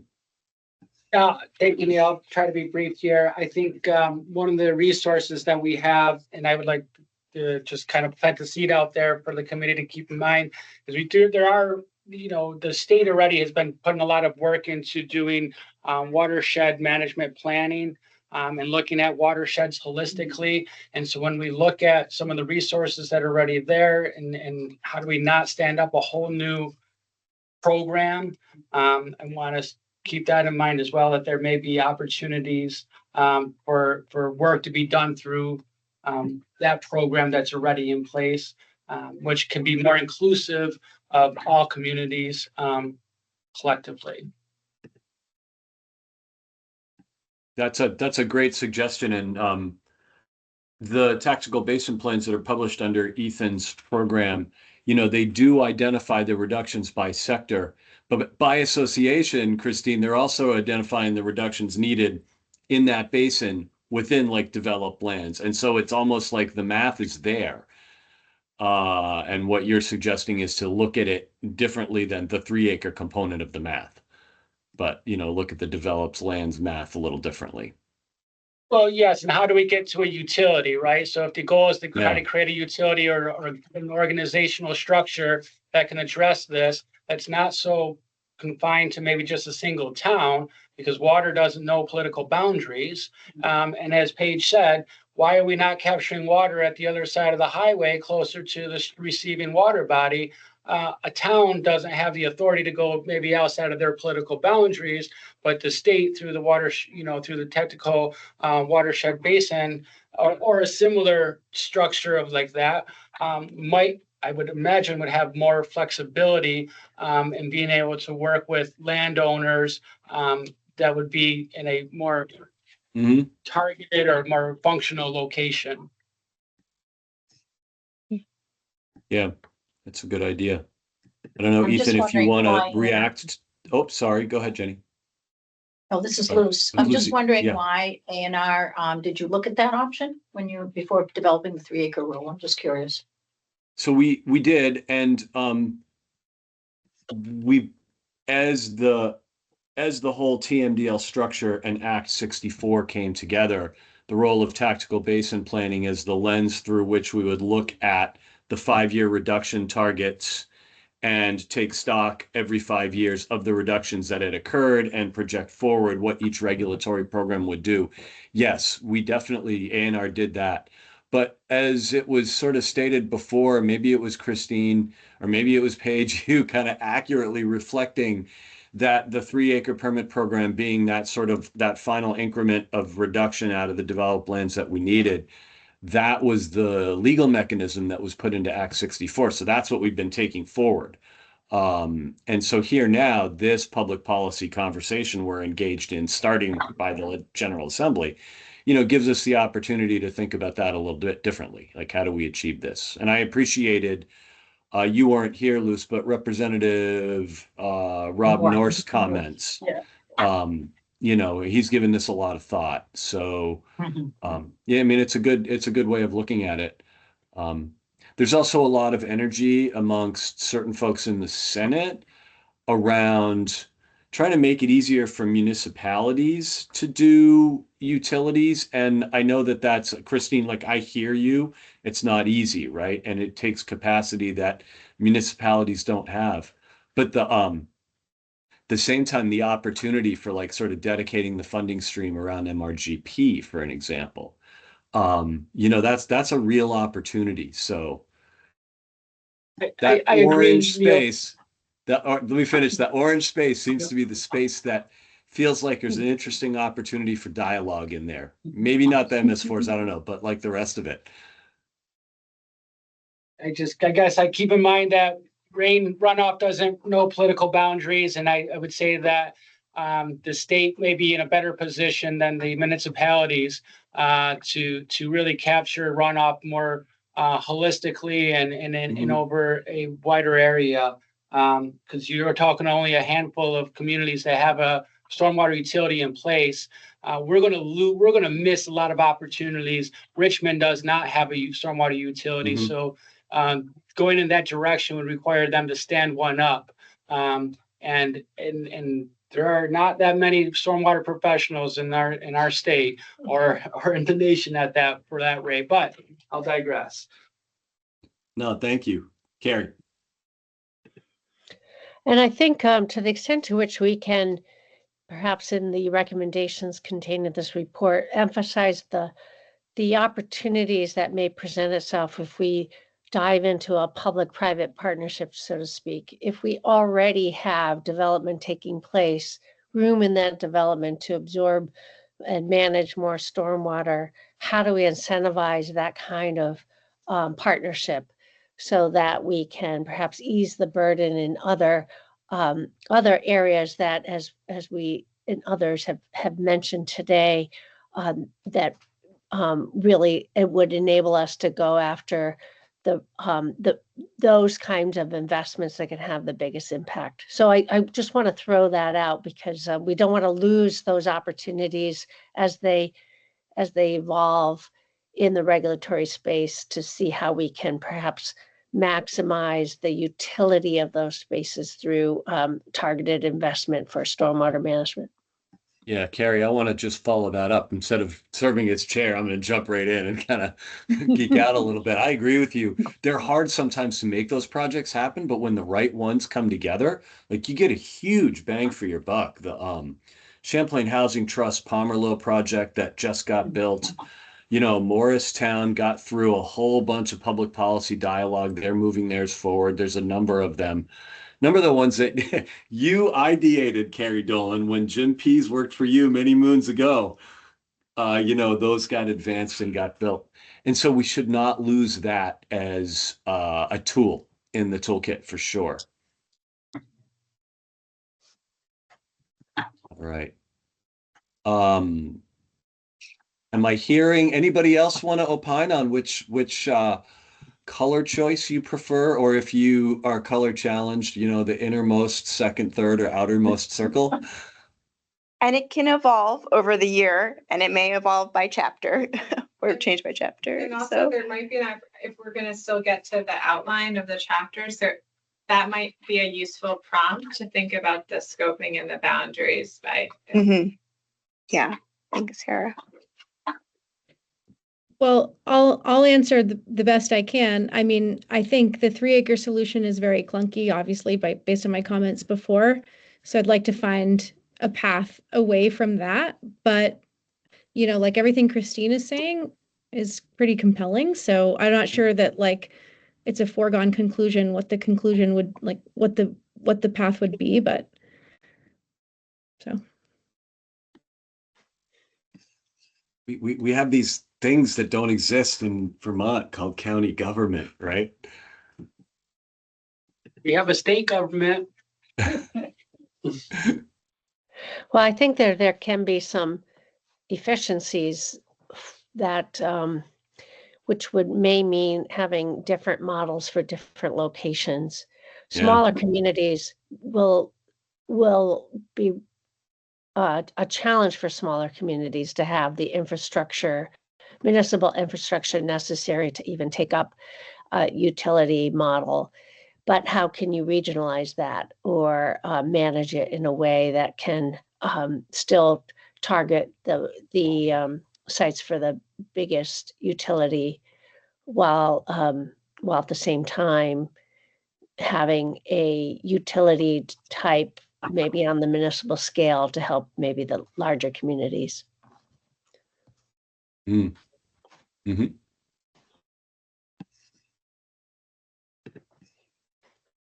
Any other thoughts before do you want to go forward then, Jenna? Or if that's okay, Neil, I'd like to reserve at least 10 minutes for some logistics and planning for the next meeting. And so we've got about 2 minutes. Okay, you're in charge. And with those 2 minutes, all of this obviously needs to be dialogued over, but maybe if it's okay to just talk through DEC's first attempt at how we're reading the interpretation for you then to understand what we mean by the words on the page, and then we can revisit and dialogue and expand on that. Would that be a useful last couple of minutes? Okay. So again, this is the table we have. The first column is really where it might fit in chapters, and that can evolve over time. The second column is the language from statute plus the reference. 9C is a lot of the sections of it. The third column is sort of how we interpret what that chapter would then cover to meet that. And then the final one is people who might have expertise in it. Lots of gaps, opportunities for people to come in, join us here. But to start off with, the study committee is asked to review the current statutory authority for the development of regional stormwater utility districts comprised of multiple municipalities. And so we interpret that as some sort of summary of Vermont statutes that enable formation of regional districts. The committee is asked to identify potential disincentives or obstacles. And so a summary of those challenges, recognizing that there's some lots of resources out there and even recent research. Is it Andrew Wood on the MS4 piece, some regionalization? He was a UVM student. UVM student, right. So there's some resources we could go through there. Chapter 2 about permitting, proposing an approach for implementing the utility that would allow the utilities to assume liability. And so the first kind of row there is really what would the approach be, whether it's hands-off, forced, required.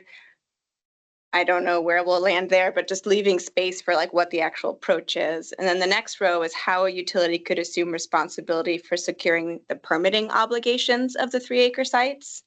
And so for that section, we were thinking about reviewing the existing rule permit statute about what is needed for a separate entity to assume permitting obligations on behalf of a 3-acre site. It's allowed now with at the municipal level, what that would look like. And then discussing the mechanics of how a separate entity sort of applies and assumes permitting responsibilities and complies with the current permit conditions like annual permit fees. Then how a utility assumes responsibility for achieving the phosphorus reduction assigned to the 3-acre sites. And so in this section, thinking about maybe summarizing similar approaches that move phosphorus reductions like the MS4 permit and the phosphorus control plans, the ability to kind of get an assigned thing and be flexible, or also in the non-regulatory side, sort of documenting how the clean water service providers operate, get assigned for phosphorus target, and then sort of meet their phosphorus reductions opportunistically. Maybe also use this section to discuss how one would translate the 3-acre site reductions, which are really water quality volume, to a phosphorus reduction framework. How we would do the math for that. It's not always 1-for-1. And a summary of needed rules to let that happen. Recommend how a regional utility can allocate resources cost effectively, as might be articulated in a regional stormwater management plan. So that last section is really where we kind of put this row talking about how certain entities use stormwater management plans now and how that could be used for the planning of like where the projects should go. So using the flow restoration plans, phosphorus control plans, stormwater control plans as examples of how that happens now, watershed management plans. Review cost-effective and equitable approaches for revenue raising and distribution, but highlighting revenue raising in this section. So summarizing the existing mechanisms for state level revenue raising, so how a local regional utility can get access state funds. And also there's revenue raising recommendations from the treasurer's report that statute asks the committee to consider and could be put in here in terms of other ways to raise revenue at a regional level. And then propose how a district could be eligible for Clean Water State Revolving Loan Fund and state level financial assistance. So we interpret this section to just sort of summarize the eligible recipients for some of the state level funding right now and how they access that, and if there's any changes that would be needed to make a stormwater utility entity eligible.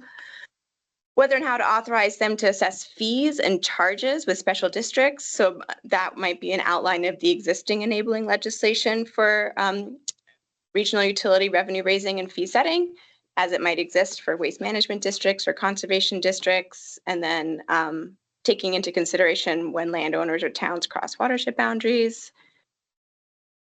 Review and recommend cost-effective equitable approaches for distribution of project funding. So seeing this as like, how does existing utilities do their sort of planning and project funding, maybe talking and surveying, getting information and articulating that in the report.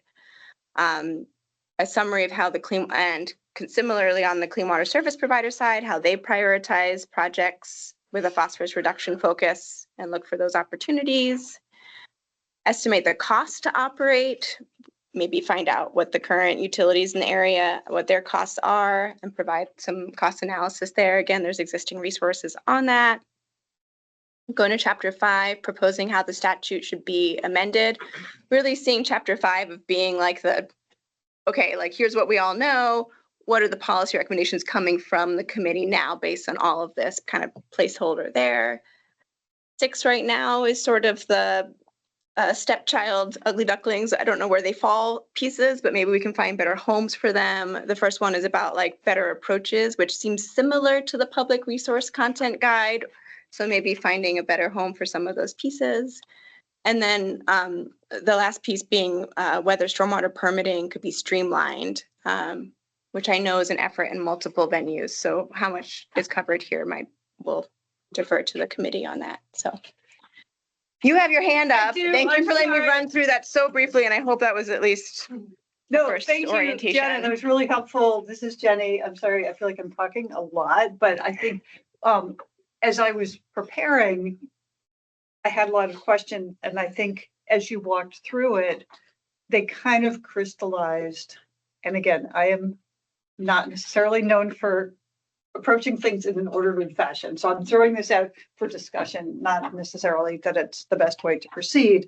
But to me, the crux of this is really the money and where will the money come from? Because I think the best tool that we have to create incentives is money. And so I'm thinking that maybe we might want to start with chapters 3 and 4 rather than 1 and 2, particularly given the charge of this committee and that the charge is to make recommendations. And I think if we start with looking at the current state, then we may just not have time to come up with creative enough solutions. And I think the key to creative solutions is going to be the availability of funding.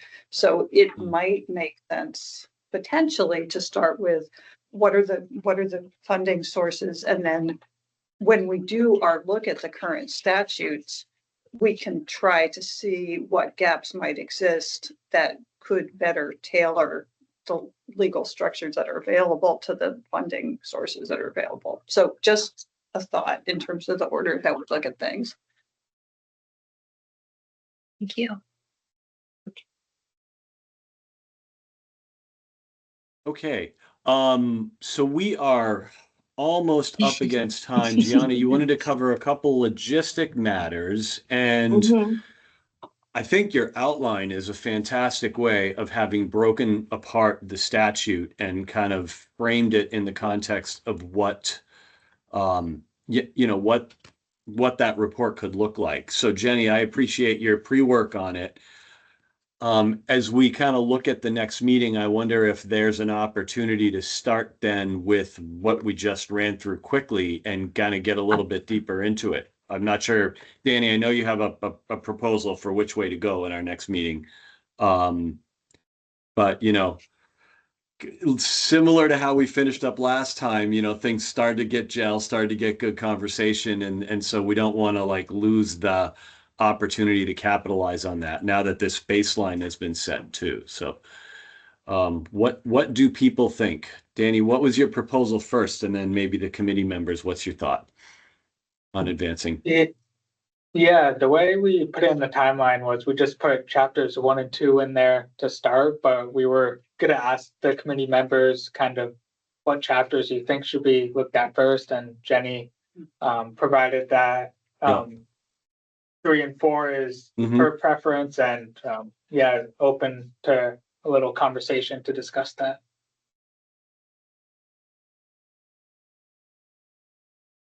Certainly, Christine Doherty, I certainly support what Jenny's saying. I mean, having an understanding of the finances and really what's there, I think can be helpful.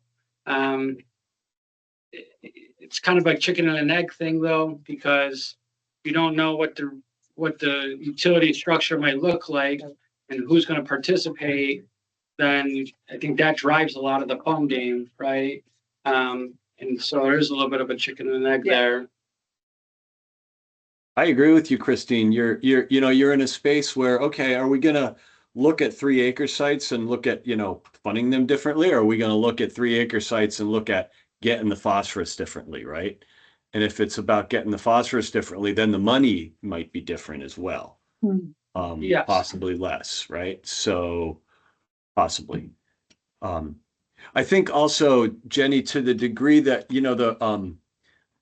the funding pieces, some of them are more straightforward than others. For example, legislative tweaks to allow a regional utility to access clean water state revolving loan funds.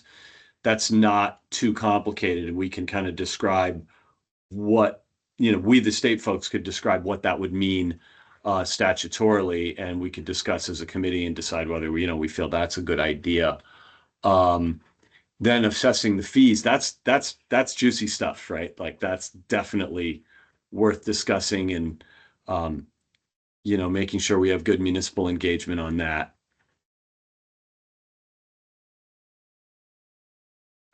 Well, I will say I'm fine if we proceed in the manner that you originally intended. It did strike me that we may want to bring in a little bit more of the thought about funding to the discussion on 1 and 2, like as we're walking through it.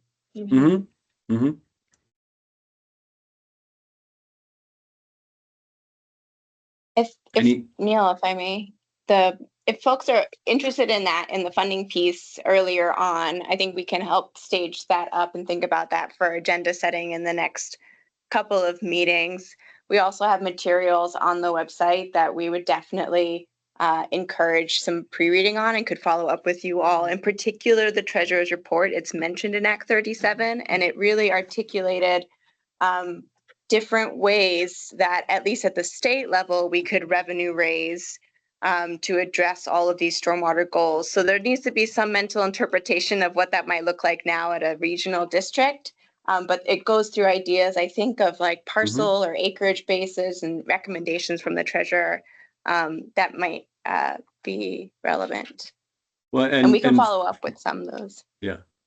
To add that, current statute as amended has, contemplates a manner of levying fees on a kind of impervious acre basis. And that's already,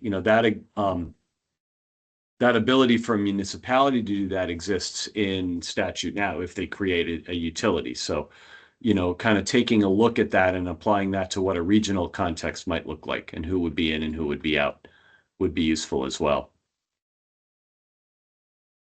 And it's Senator Harrison speaks pretty compellingly about some of this, like the value of utilities and spreading out those costs and being able to bring in revenue that then offsets, the need to get that revenue from elsewhere. So the state treasurer report, is that the 2017 one that's posted? yeah. Yeah. Yep. Our own Carrie Dolan knows just a little bit about that report. You could probably recite most of it by heart still, Carrie, right?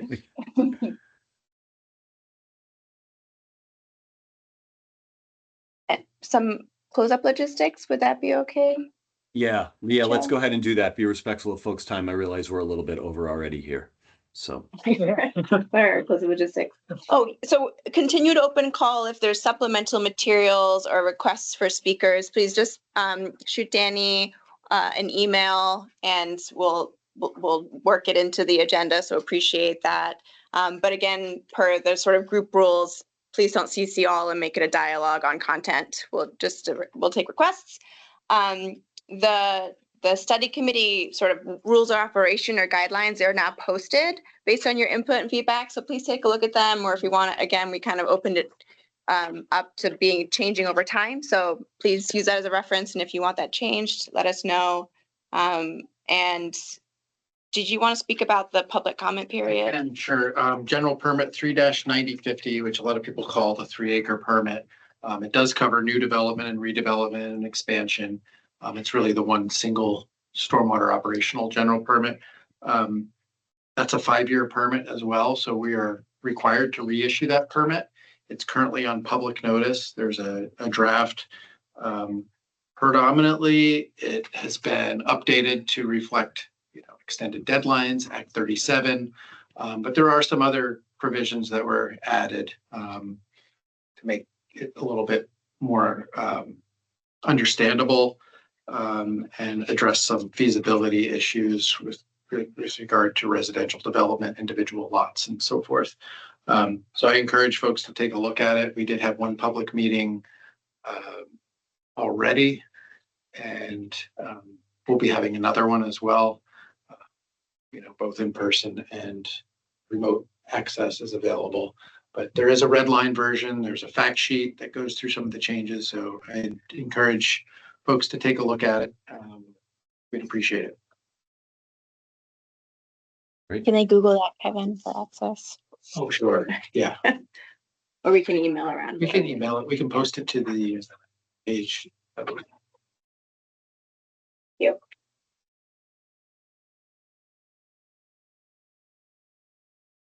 All right. Our next meeting will be held. Do we have it scheduled yet? Yeah, we do. It is, let's see here.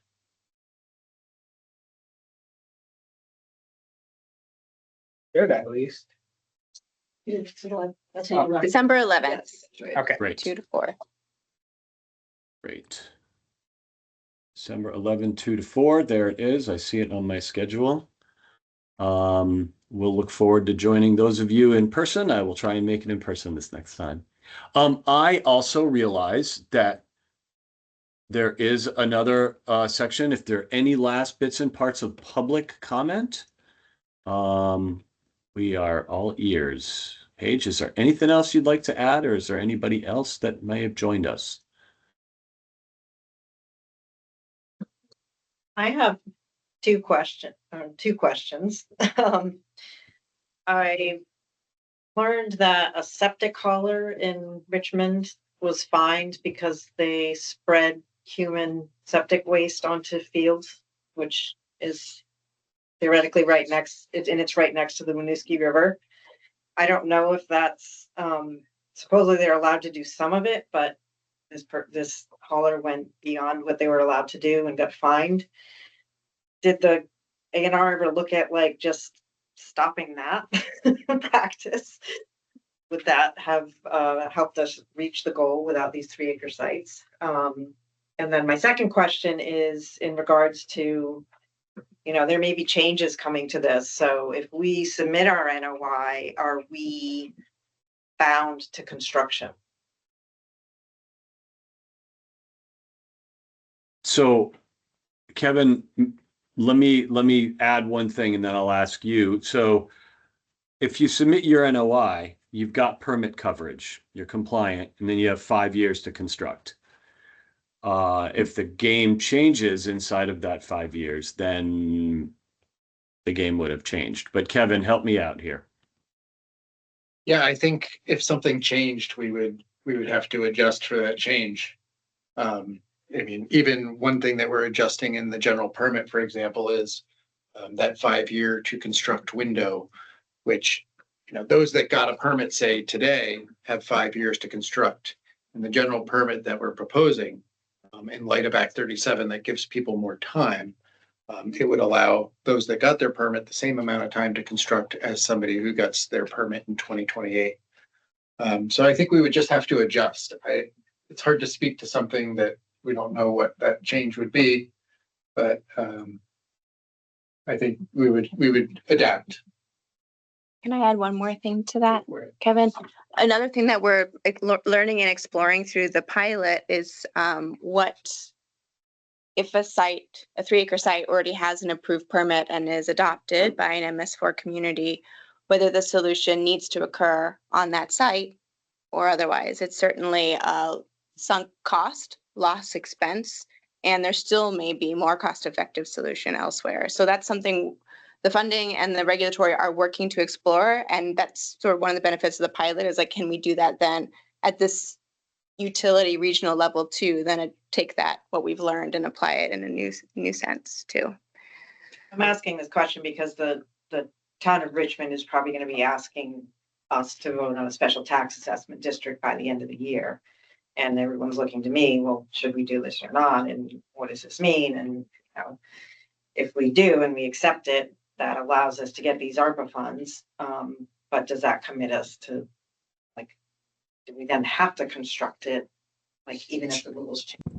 Yeah, Jonna, could you guys dig into that a little bit about accessing the ARPA funds? Because that feels a little, I didn't know that creating that special assessment district created a contingency on getting the ARPA money for the engineering, but I may be misreading it. Yeah, the ARPA POA Permit Obtainment Assistance Program extended the deadline by which you need to submit a notice of intent and have a complete engineering feasibility analysis. I think that there's a way to submit all of that and still not have a clear permittee. Is that, I'm trying to vaguely remember, or I think by the time you submit, you need a clear designated permittee. Yes, you would need to be administratively complete. Yeah. Right. So I think that's maybe the overlap with what you're speaking to, in that you needing some entity to stand up and say, we will be the permittee. It's not that ARPA is requiring that you need to do that, like all those pieces, but you need a permittee for this and that. Well, you were de saying that's the facto. conflict with Richmond is that they will not submit. They won't that submit NOI it without us without on that it. being in So we have to decide whether we vote for the yes or no for the assessment district.